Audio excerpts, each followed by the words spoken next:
Je remarque que cette façon de parler du scepticisme et de petites mots répétées est une sorte de caractérisation de la façon dont je conçois ce que Wittgenstein appelle l'ordinaire, ou le quotidien défini et construit comme le lieu où, comme il le dit plus ou moins, nous ramenons nos mots auxquels les assauts insistants qu'il nomme métaphysiques ont fait violence.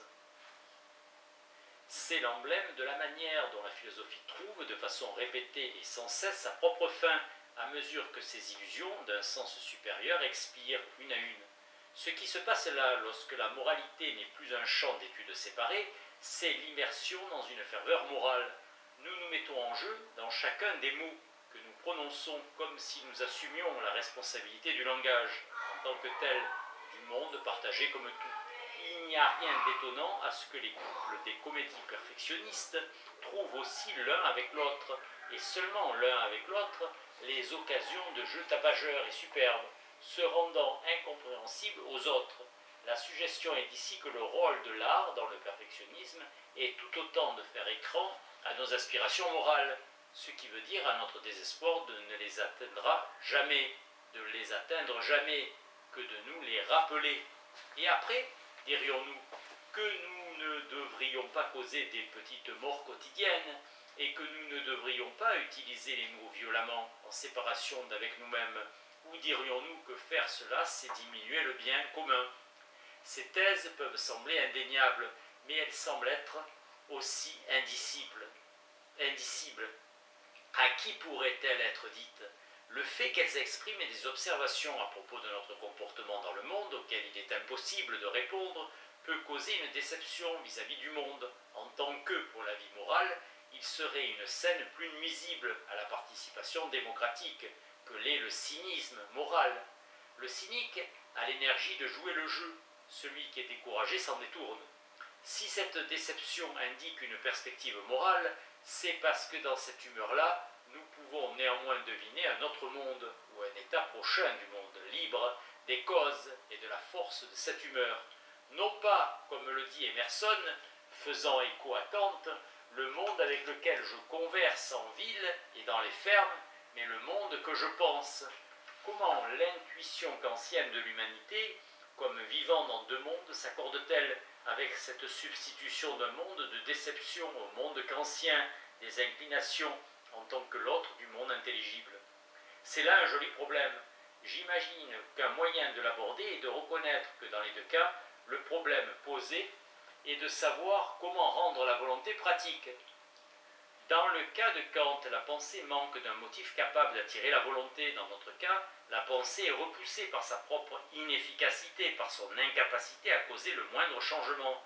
Nous avons au moins un aperçu de la direction vers laquelle chercher une solution. Le premier pas devra venir de l'autre. Cela peut sembler incompatible avec l'exigence kantienne d'autonomie. Mais quel est alors le pouvoir de l'exemple dans le livre de Kant sur la religion? Ces pensées sont les réponses que j'adresse principalement aux deux genres cinématographiques, petits mais largement admirés, que j'ai mentionnés, l'un comique et l'autre mélodramatique, qui ont fleuri il y a un demi-siècle. Une série de questions se pose alors. Est-ce qu'on réalise encore des comédies du remariage? Qu'est-ce que cela impliquerait si tel n'était pas le cas? Est-ce qu'on exploite d'autres veines dans le cinéma actuel qui suggèrent d'autres preuves d'une affinité entre le cinéma en général et la moralité perfectionniste? Si tel est le cas, que savent-elles du bien? Voyons où nous mène le cheminement entre ces questions. Notons que je n'aborderai pas ici, sauf implicitement, un certain niveau de la question. Qu'est-ce qui, dans le médium cinématographique, crée une telle affinité? Un niveau qui exigerait une lecture détaillée de séquences que seules pourraient fournir des conférences ou des chapitres consacrés à chaque film individuellement. Ici, j'essaie seulement d'établir le fait de cette affinité. Si des films dans l'esprit des comédies du remariage sont encore réalisés, des films dans lesquels une certaine débauche de piques et de répliques n'est jamais très loin de ce qui constitue la base du mariage, pour un couple incapable soit de rompre, soit de trouver une vie commune stable, de ce qui rend le couple incompréhensible au reste du monde. Il n'est pas nécessaire qu'il ressemble beaucoup aux exemples classiques du genre. Comment le pourrait-il? Puisque la peur du divorce a changé, la menace d'une grossesse a changé, les stars féminines et masculines, les réalisateurs et les auteurs qui leur donnaient vie sont morts pour la plupart. Souvenons-nous que les films que je considère comme définissant le genre présentent des récits dans lesquels les principales caractéristiques de la comédie classique sont niées. Où les couples principaux ne sont pas jeunes et innocents mais mûrs, socialement établis et sexuellement expérimentés. Leur tâche n'est pas de se mettre ensemble, mais de se remettre ensemble. Si le père de la femme est présent, il est du côté du désir de sa fille, et non du côté de la loi, au contraire, par exemple, du songe d'une nuit d'été. Le drame ne met pas en scène une menace de mort, mais dans chaque cas, il revient à une question de divorce au moyen duquel, en le décrétant, le couple met en danger de mort ou teste de la vie d'eux son propre bonheur. L'obstacle qui empêche le mariage étant alors interne plutôt qu'externe, puisque seul un progrès dans une sorte particulière de conversation éducative permettra de surmonter cet obstacle, et l'usage d'un jeu spécifique de plaisir et de peine. Le fait que le couple n'ait pas encore d'enfants va avec leur accès de loufoquerie ou de surréalisme. On pourrait aussi les appeler des accès d'enfance ou des retours à l'enfance. Le couple poursuit un léopard sur un toit, le mari serre la main avec un parapluie. Ailleurs, le mari menace sa femme avec un revolver en réglisse. L'ombre de violence qui apparaît dans chacune des comédies annonce le genre du mélodrame qui leur est associé, dans lequel les femmes, je les appelle les sœurs des femmes des comédies, ne parviennent pas à trouver ou à se donner aux hommes avec lesquels une telle recherche du bonheur semble pouvoir être menée, et optent à la place pour une vie à elles qui exclut le mariage tel qu'il est. Au lieu de conversations éducatives, les échanges dans les mélodrames sont pleins d'une ironie étouffante. Quelques films récents tentent toutefois de garder quelque chose, comme une surface de remariage. The Mirror Has Two Faces, Leçon de séduction, 1996, avec Barbara Streisand et Jeff Bridges, dans lequel le problème est de combiner éducation et conversation, avec les échanges de la sexualité, et As Good As It Gets, pour le pire et le meilleur, 1997, avec Jack Nicholson et Helen Hunt, dans lequel un homme qui accepte seulement de recevoir sa nourriture des mains d'une femme avec laquelle il se chamaille, en même temps sans arrêt, doit apprendre à parler à cette femme et à être touché par elle. Et au moins un film présent à mon esprit, The Sure Thing, Garçon chic pour Nana Choc, 1985, avec John Cusack, fait allusion de façon répétée, j'ai compté 8 fois, à des moments ou des circonstances particuliers de l'une des comédies classiques du remariage. It Happened One Night, mais même si le rôle culturel du cinéma a pour diverses raisons diminué, et j'appartiens moi-même à divers publics fragmentés du cinéma, et ne suis pas fidèlement les sorties de films américains, je peux citer plusieurs films qui présentent tous une interprétation de l'un ou l'autre des traits du remariage. Par exemple, chacun présente une séquence finale qui mérite à elle seule un essai ambitieux. Moonstruck, Éclair de lune, 1987, avec Nicolas Cage et Cher. Tootsie, 1982, avec Dustin Hoffman et Jessica Lange. Sleepless in Seattle, Nuit blanche à Seattle, 1993, avec Tom Hanks et Meg Ryan. Clueless, 1995, avec Alicia Silverstone. Groundhog Day, Un jour sans fin, 1993, avec Andy McDowell et Bill Murray. Crocodile Dundee, 1986, avec Paul Hogan et Linda Kozlowski. Working Girl, 1988, avec Harrison Ford et Melanie Griffith. Untamed Heart, Le cœur sauvage, 1995, avec Marisa Tomei et Christian Slater. Inventing the Aborts, Les années rebelles, de 1997, avec Joaquin Phoenix et Liv Tyler. Four Wedding and a Funeral, 4 mariages et un enterrement, 1994, avec Hugh Grant et Andy McDowell. My Best Friend's Wedding, le mariage de mon meilleur ami, 1997, avec Cameron Diaz et Julia Roberts.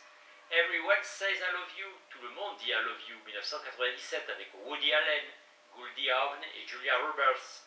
Cookie's Fortune, 1999, le film d'Altman avec Glenn Close, Joanna Moore et Liv Tyler. Je mets à part 2 autres films avec John Cusack, Say Anything, Un monde pour nous, 1989, avec Yon Sky et Grosse Pointe Blank, Tueur à gages 1997 avec Mimi Driver, une comédie du remariage aussi noire que His Girl Friday, qui constitue avec The Sure Thing un effort pour explorer une qualité de la sensibilité de certains acteurs, en particulier hommes et femmes, qui est une marque des comédies classiques, mais qui ne caractérise plus les projets de films isolés d'aujourd'hui. La trilogie des Cusack souligne aussi une différence supplémentaire entre les premières comédies du remariage et les plus récentes. Les couples des films récents semblent somme toute trop jeunes pour imaginer l'avenir, non pas incapables d'imaginer leur avenir, puisqu'après tout, vivre avec leur avenir devant eux, c'est l'intérêt de leur goût pour l'aventure, le risque pour une vie sans rien de sûr ou d'assuré, mais plutôt incapables d'imaginer qu'il puisse y avoir un monde social habitable, dans lequel ils pourraient poursuivre leur propre aventure. Je mets de côté ici, si possible, les peurs d'un désastre atomique ou écologique.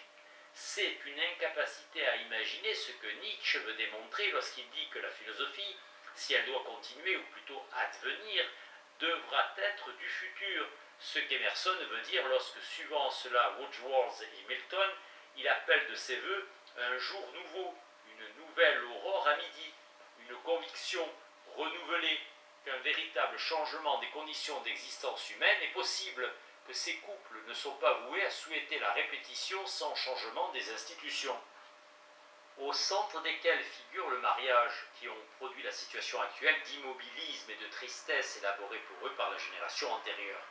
Je décris les couples plus âgés comme cherchant en gros à échanger une innocence narcissique pour vivre une expérience qui leur soit propre. Les couples plus jeunes semblent n'avoir aucun moyen d'assurer leur vie privée, leur mystérieuse intimité, sans préserver aussi leur innocence. Est-ce une nouvelle fragilité ou un nouveau sens de la fragilité de la jeunesse? Ces œuvres semblent en rapport avec certains films récents sur le génie enfantin ou adolescent, comme Little Man Tate, Le Petit Homme 1991, Searching for Bobby Fischer, à la recherche de Bobby Fischer 1993, Good Will Hunting 1997, et je crois que de Matrix 1999 y contribuent. Leur intérêt, à mon sens, est qu'ils présentent le génie comme une métaphore de la singularité, de ce que j'ai appelé le sage en chacun de nous, ce sans quoi on ne peut devenir ce que l'on est. C'est le signe d'une négation de l'élitisme, puisqu'il est universellement distribué, quand bien même il est le plus souvent enterré par distraction et par conformité. La tristesse du monde à laquelle j'ai fait référence, et qui est plus d'une fois parodiée dans les comédies du remariage par la figure de la mère du héros, qui apparaît un instant comme une alternative au conjoint légitime mais exaspérant de l'héroïne. Est-ce que j'ai caractérisé comme une déception envers le monde, comme cadre pour une vie morale? Nous sommes arrivés ici à une idée de la jeunesse ou du génie précoce comme emblème de la vie morale, non comme vœu d'exemption de cette vie morale, mais comme un moyen d'en être sauvé, ce qui nous amène à la question suivante: d'autres veines du cinéma sont-elles exploitées, qui tendraient à suggérer quelque partialité des bons films à l'égard de la perspective du perfectionnisme moral? Il me semble qu'un nombre considérable de nouveaux films, au sein de mon expérience limitée, traitent d'une quête de transcendance, de la marche vers une humeur opposée ou transformée, non pas tant en devenant une autre personne, ou en faisant un pas supplémentaire pour réaliser un moi non réalisé, ou en devenant ce que l'on est, qu'en étant reconnu comme ce que l'on est, en ayant ou en donnant accès à un autre monde. C'est là un trait remarquable des comédies du remariage classique, un trait que j'ai appelé d'après son modèle dans la comédie romanesque shakespearienne, le monde vert, un endroit qui offre une perspective où se dénouent les nœuds de la confusion comique, un endroit qui, comme il me plaît toujours d'y repenser, dans 4 des 7 comédies qui définissent le genre du remariage, s'appelle le Connecticut, un endroit qui apparaît plusieurs fois difficile à situer et à atteindre. La séquence de His Girl Friday, avec laquelle j'ai commencé ce chapitre, dans une salle de presse close et une variation noire sur le thème du monde vert. C'est un endroit depuis lequel le monde ordinaire fait irruption, hors duquel la beauté, l'isolement et l'étrangeté s'entrelacent pour révéler une certaine communauté et la possibilité du changement. Et c'est aussi ici que 2 autres moments que j'ai invoqués au début rencontrent celui-ci.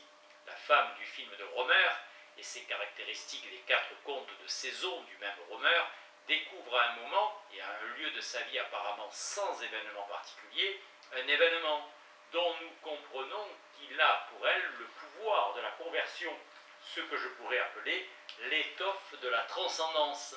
Non pas nécessairement l'accès à un autre monde, mais une rupture dans les suppositions de celui-ci.